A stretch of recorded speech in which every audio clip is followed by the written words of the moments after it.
Gözümde düşken can yanar kalbimde bir kara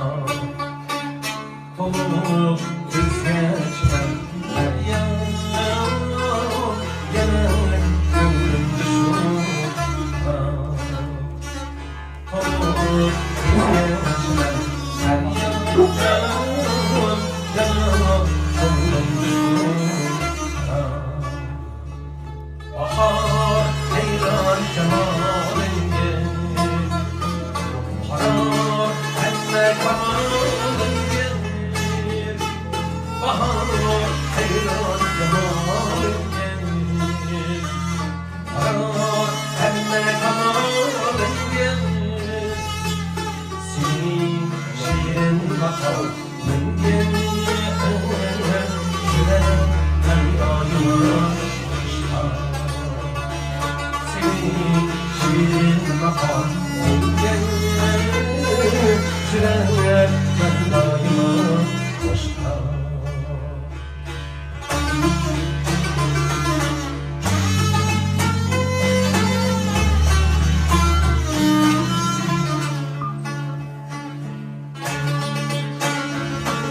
Ömürlük dillere bahitsen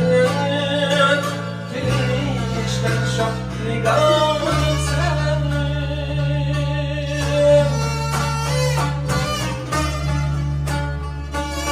Ömürlük dillere bahitsen Kirişten şaplıgan sen Miryegim oğlan sen Senin sevdin şu akıldan Günüm beden bilen yoktu Dönümün yan bilen hoştu Harika hiç kızım yoktu Gelen gönlüm düşür Harika hiç kızım yoktu Gelen gönlüm düşür bahar heyran cemalinde harar emme kamalinde bahar heyran cemalinde harar emme kamalinde senin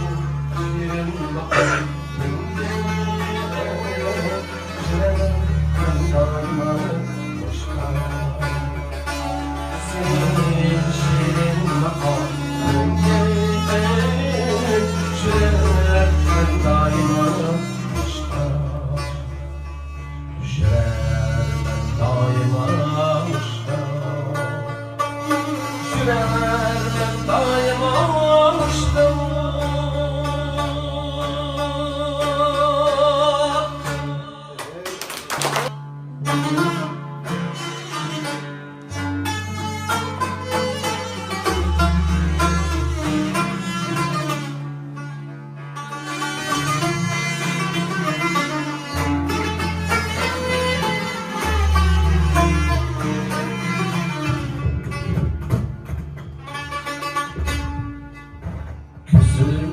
Gözümde düşken can yanar kalbimde bir kara dolup güz geçmem